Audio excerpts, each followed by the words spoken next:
I don't think I've ever heard a betrayal this calculated. And honestly, I'm not even sure I would have survived it. Because imagine giving everything to someone, only for them to turn around and pretend you never existed. Let me tell you what happened. First, it didn't look like a tragedy. It looked like love. The kind people envy. The kind people whisper about like it's something rare. They were that couple. Always together. Always smiling. Always perfect. And if you asked anyone, they'd tell you the same thing. He's so lucky to have an alpha like that. Yeah, that's what everyone thought. But what people didn't see, what no one ever noticed, was who was actually holding everything together. Because behind that perfect alpha was an Omega quietly breaking himself to keep the illusion alive. And that Omega was me. I met him when we had nothing. No money, no connections, just ambition, and a promise that we'd build something together. And I believed him. God, I believed him. Because back then, he wasn't cold. He wasn't distant. He wasn't this person. He used to look at me like I was enough. Like I was everything. And maybe that's why I didn't notice when things started changing. Because when love feels real in the beginning, you ignore the cracks when they show up later. First, it was small. Barely noticeable. He started coming home late. Work, he said. And I believed him. Because that's what you do when you trust someone. You don't question every little thing. You don't assume the worst. But looking back, that's exactly where it started. The distance, the shift, the slow, quiet disconnect. And here's the part that gets me every time. Because I know some of you would have done the same thing I did. Instead of pulling away, I gave more. I worked harder, took extra shifts, skipped meals, lost sleep. Because in my head, I thought, he's just stressed. I need to support him more. Yeah. That was my first mistake. Because sometimes, when someone starts treating you like you don't matter, it's not because they're struggling. It's because they've already decided you don't. But I didn't see it then. All I saw was the man I loved trying to build something bigger. And I wanted to be part of that. No, I wanted to be the reason he succeeded. So when he came to me one night, eyes tired, voice heavy, I didn't hesitate. I got an opportunity, he said. I remember that moment so clearly, because everything changed after that. What kind of opportunity? I asked. He hesitated, just for a second. And that should have been enough to warn me. But it wasn't.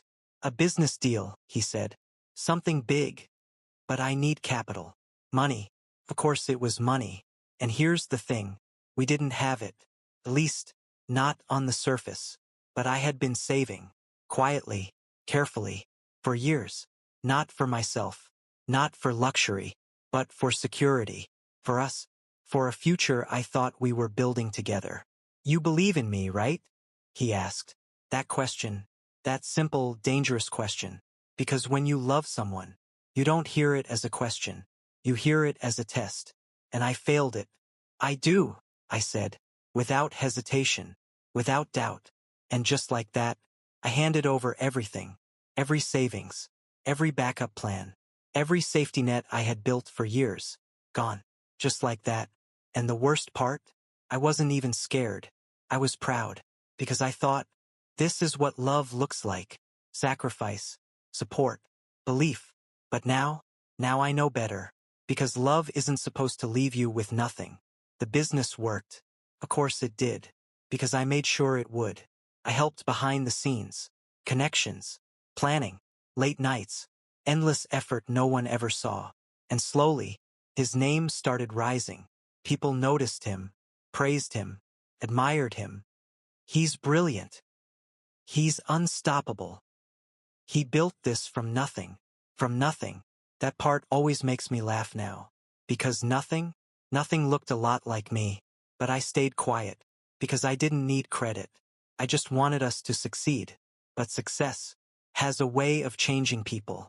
And the higher he climbed, the further he moved away from me. At first, it was subtle. Less calls. Shorter conversations. Then, less time at home. Then, no time at all. And I remember the exact moment it hit me. Not as a thought. Not as a suspicion. But as a feeling. Cold. Sharp. Unavoidable. He walked past me one night, like I wasn't even there. No greeting, no glance, no acknowledgement. And in that moment, something inside me finally whispered, "You're losing him." But even then, even when it was obvious, even when it hurt, I still didn't walk away, because I kept thinking, after everything I've done, he wouldn't do this to me. Yeah. That was my second mistake.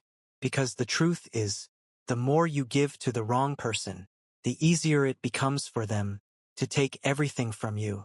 And I had no idea that the worst part was still coming, because losing his attention, that wasn't the betrayal. The betrayal was what he was doing behind my back, while I was still breaking myself to support him. And when I found out, I didn't just lose him, I lost everything I thought we were. And the worst part? I didn't find out by accident. I found out because something in me finally snapped. You know that feeling? When everything looks normal on the surface, but deep down something just feels off? Yeah. That feeling doesn't lie. I should have listened to it earlier, but I didn't. So life forced me to. It started with something small. A message. Not even mine. I was cleaning that night, just trying to keep busy, trying not to think about how empty the house had started to feel. His jacket was on the chair, carelessly thrown like always, and his phone, inside it. Now let me be honest here, because I know some people will judge this part. I wasn't the type to check his phone. I wasn't insecure. I wasn't suspicious. At least, I didn't think I was. But that night, something felt different. And this is where everything changes. Because sometimes, you don't go looking for the truth. The truth pulls you in. The screen lit up, just for a second. But that second was enough. Can't wait to see you again tonight. My hand froze. Everything in me went still. Because there are messages you can explain. And then there are messages that don't need explanation. And that one, yeah, said everything. I stared at it longer than I should have. Like if I looked hard enough, it would change. Didn't. Now here's the part that breaks me the most. I still tried to defend him. Maybe it's work. Yeah. I actually thought that. Maybe it's someone else's phone. I knew it wasn't. Maybe I'm overthinking. I wasn't. And deep down, I already knew the truth. But knowing something and accepting it, those are two completely different things. My fingers moved before I could stop them. The phone unlocked. Of course it did. He never thought he needed to hide anything from me. That should have hurt. But it didn't. Not yet. Because what I saw next, that's what broke me. Messages. Not just one. Not just a few. Dozens. Pictures. Plans. Late-night conversations. Inside jokes. A whole relationship. And the worst part? It wasn't new. It had been going on for months. Months. While I was working myself to exhaustion. Months. While I was giving him everything I had. Months. While I still believed we were building a future together. And just like that, everything made sense. The late nights. The distance. The coldness. It wasn't stress. It wasn't work. It was someone else. And I was just the one funding it. I don't remember sitting down. But suddenly, I was on the floor. Phone still in my hand. Heart doing something strange. Not racing. Not slowing. Just hurting. Because this wasn't just cheating. This was something deeper. Something uglier. He didn't just betray me. He built a whole new life. While I was still sacrificing everything for the old one. And here's the part one need you to understand. Because this is where most people get it wrong. The cheating? That wasn't even the worst part. The worst part was what he said about me. I don't know why I kept scrolling. Maybe I wanted to hurt myself more. Maybe I needed to see how far it went. But then, I saw it. A message. From him. Don't worry about him. My breath stopped. He's not important. Everything inside me went cold. I'm only with him because he's useful. Useful. That word. It didn't just hurt. It destroyed something. Because suddenly, everything I had done, every sacrifice, every sleepless night, it all had a label. Not love. Not partnership. Utility. And in that moment, I finally understood something. I was never his partner. I was his resource. And the moment he no longer needed me, he was going to throw me away. I dropped the phone. Because I couldn't hold it anymore. Couldn't hold the truth. Couldn't hold the weight of everything I had just learned. And for the first time in a long time, I didn't feel love. I felt nothing. Because when someone breaks you that deeply, you don't always cry. Sometimes, you just go numb. But here's the thing about numbness. It doesn't last forever. Eventually, it turns into something else. Something sharper. Something clearer. And when it does, that's when everything changes. Because that night, I didn't confront him. I didn't cry. I didn't beg. I started thinking. And that was the moment everything changed. Because once you stop reacting emotionally, you start seeing things clearly. And clarity is dangerous. I stayed on that floor longer than I should have. Not because I was broken, but because I was processing, replaying everything, every moment, every word, every sacrifice. And for the first time, I wasn't looking at it through love. I was looking at it through truth. And the truth was ugly. Because once you remove love from the equation, you start noticing things you ignored before. Patterns, intentions, choices, and suddenly, everything made sense. All those times he said, "You worry too much." All those times he brushed me off like I was overreacting. All those times I felt small and convinced myself it was normal. It wasn't normal. It was calculated. And that realization, it didn't break me. It woke me up. I got up eventually, slow, steady, like my body was catching up to what my mind had already accepted. The house felt different. Not empty, just fake, like a stage. And I had finally realized I wasn't part of the script. I picked up his phone again, not out of emotion this time, out of intention.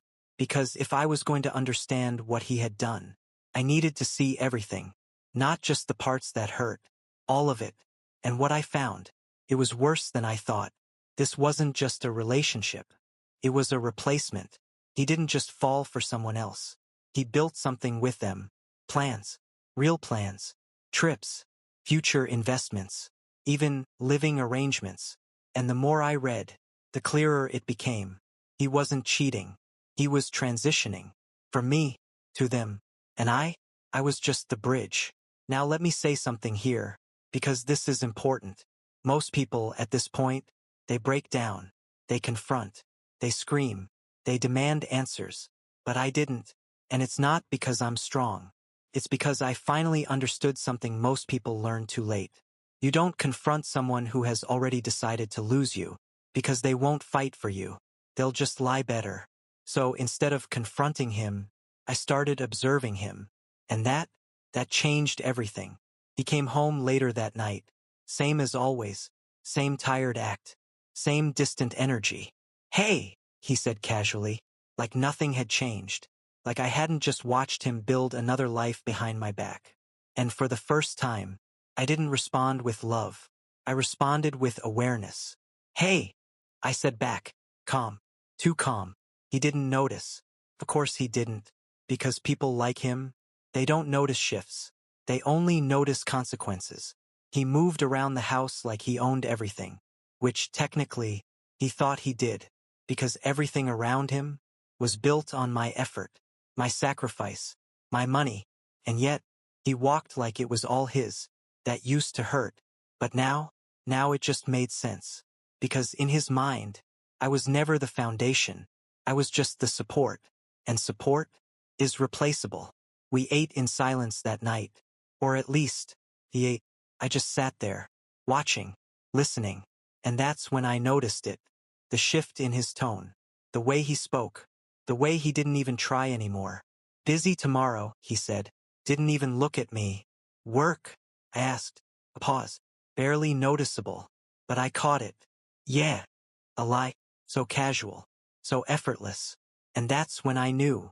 This wasn't new to him. He had been lying for a long time. I nodded. Like I believed him. And for the first time, I understood something dangerous. He trusted me. Not because he loved me, but because he thought I was too blind to see. And that was his biggest mistake. Because the moment someone underestimates you, they stop being careful. And when they stop being careful, they start making mistakes. And I was going to let him. That night, I didn't cry. I didn't break. I planned. Quietly. Carefully. Because if he could build a new life behind my back, then I could destroy it. Right in front of him. But not yet. Because the truth is, revenge isn't powerful when it's emotional. It's powerful when it's precise. And I needed more. More proof. More clarity. More control. So I waited. And trust me, that wait, it was the beginning of his end. I was going to let him make mistakes. And he did. Easier than I expected. Because once someone thinks you're blind, they stop hiding. And when they stop hiding, that's when the truth becomes effortless to collect. I didn't rush. That's the part most people get wrong. They think revenge is fast, explosive, emotional, but real power is quiet, patient, calculated. So the next morning, I woke up like nothing had changed. Same routine, same calm voice, same version of me he thought he knew. Morning, I said. He barely looked up. Morning, cold, distant, uninterested. That used to hurt. But now it confirmed everything. Because when someone stops pretending, they reveal exactly who they've become. He left early, said he had meetings, didn't ask if I needed anything, didn't check in, didn't care. And for the first time, I didn't watch him leave with love in my chest. I watched him leave like a stranger. And that shift, that's where control begins. The moment the door closed, I moved. Not emotionally, strategically. I grabbed my laptop, opened every file, every account, every document tied to him. Because if I was going to end this, I needed to understand exactly what I was dealing with. And what I found confirmed everything. The business, the investments, the accounts, everything that made him look powerful. I was behind it, not just emotionally, financially, structurally. The foundation wasn't him. It was me. And that's when something dangerous clicked in my mind. If I built this, then I could take it back. But I didn't act yet. Because here's the truth. Taking something back too early gives them time to recover.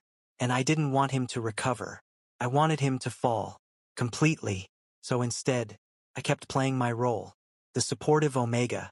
The quiet partner. The one who didn't notice anything. And he believed it. Of course he did. Because people like him, they don't question comfort. They just enjoy it. Days passed. Then weeks. And with each passing day, he got worse. More distant. More careless. More obvious. Late nights turned into no nights. Excuses turned into silence.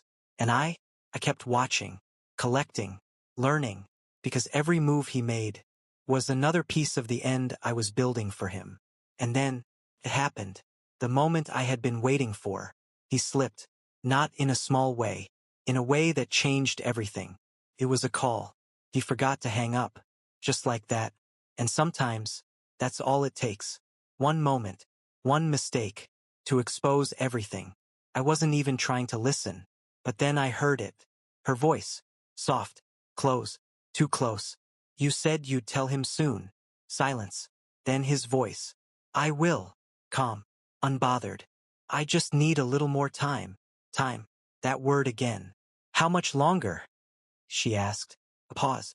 Then, after the next deal. My chest tightened. Because I knew that deal.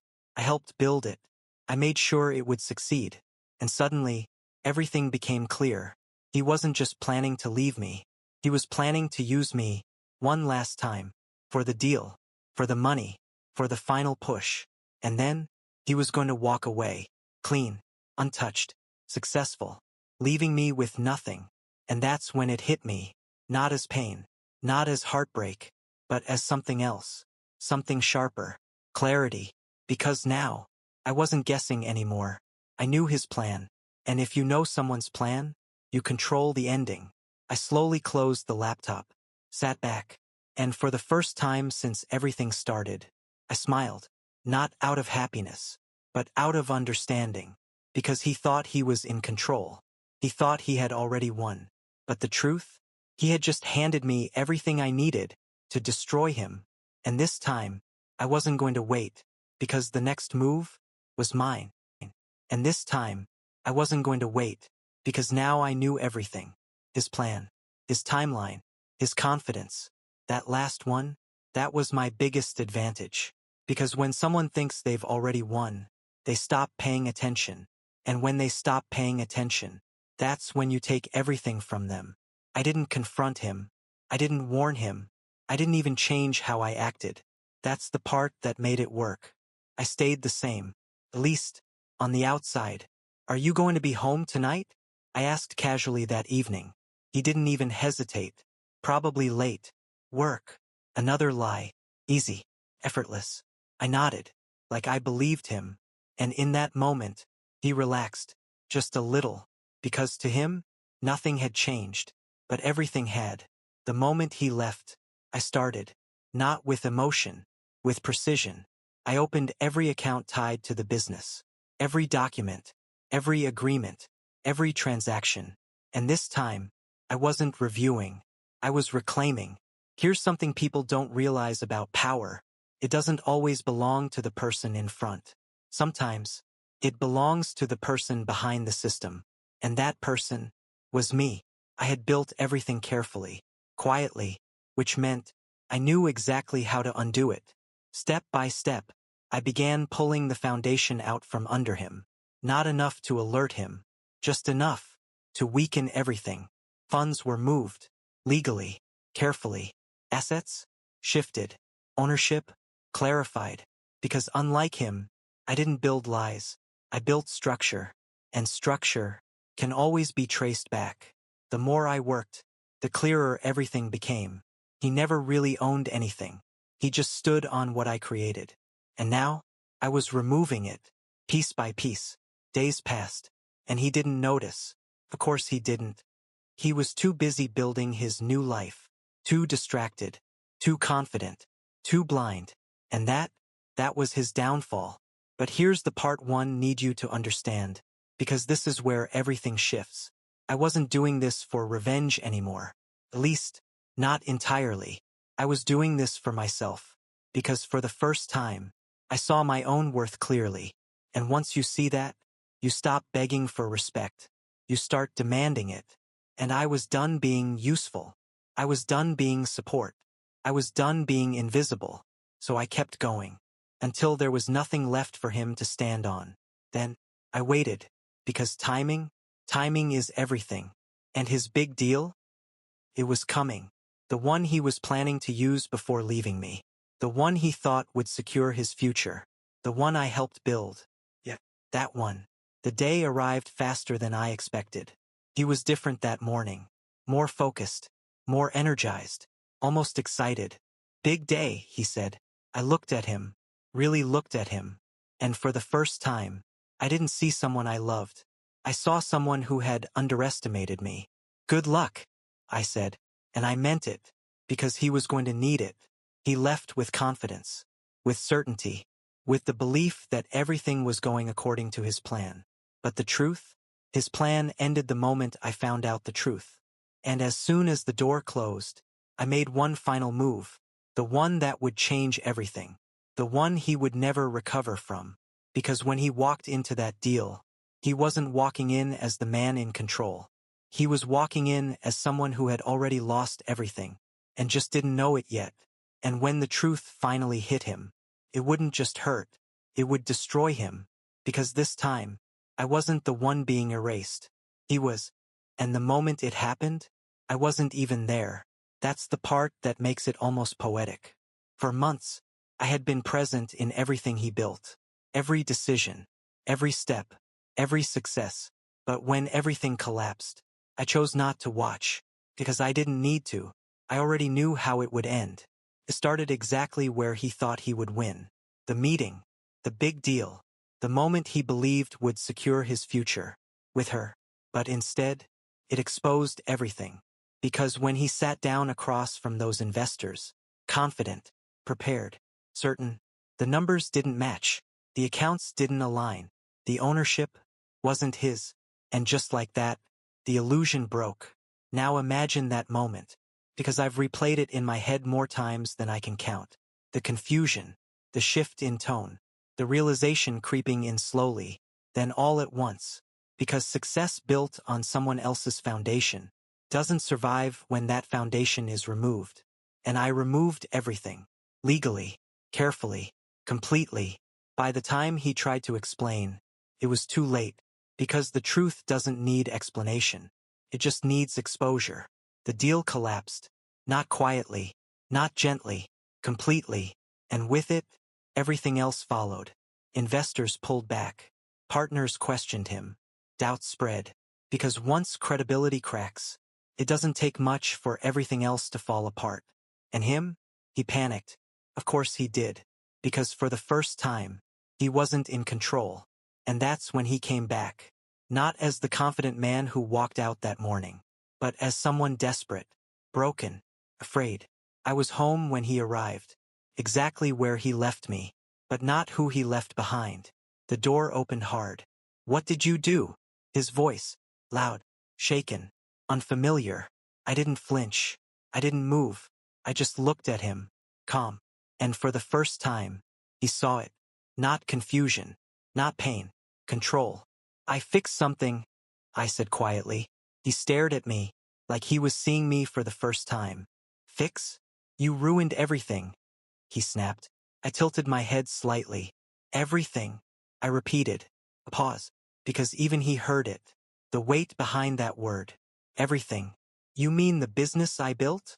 I asked. His expression shifted. "You mean the money I provided?" I continued. Silence. "You mean the life I supported while you were busy replacing me?" That one landed. Because suddenly, he understood. Not everything, but enough. "You went through my phone," he said slowly. And there it was. Not guilt, not regret, just realization. And that told me everything I needed to know. Because someone who loves you doesn't react like that. They don't focus on being caught. They focus on what they did. "I didn't need to," I said calmly. "You stopped hiding a long time ago." He ran a hand through his hair. Frustrated. Cornered. "Look, we can fix this," he said. Fix. That word again. And for a moment, just a brief moment, I saw the version of him I used to love. Desperate. Reaching. But it didn't move me. Not anymore. "No," I said simply. And that one word, it ended everything. Because for the first time, I wasn't asking. I wasn't hoping. I wasn't waiting. I was choosing. "You don't get to fix this," I continued. "You don't get to use me until you're done and then come back when it falls apart." His face tightened. "You think you can just walk away?" he asked. And that question, it almost made me laugh. Because the truth is, I had already walked away. A long time ago. "I'm not walking away," I said softly. "I'm moving forward." And that difference, that's what he couldn't understand. Because walking away means loss. But moving forward, that means growth. He tried again. Of course he did. Promises, excuses, half-truths. But I didn't hear any of it. Because once you see someone clearly, you can't unsee them. So I let him talk, until he ran out of words. And when he did, I stood up, walked past him, and didn't look back. Because I wasn't the one who lost everything. He was. And the difference? I lost someone who never valued me. He lost someone who gave him everything. And that's not the same kind of loss. Weeks passed, then months, and slowly, life started to feel different. Not lighter, but clearer. I rebuilt. Not from nothing, but from truth. Because everything I had lost was never really mine. But everything I built after, that was. And for the first time in a long time, I chose myself. Not out of anger, not out of revenge, but out of understanding. Because sometimes, the biggest win isn't getting even. It's finally walking away, and never looking back. Thank you for watching. This is Starless, and I truly appreciate you being here. If this story touched you, don't forget to like, subscribe, and share your thoughts below. See you in the next story.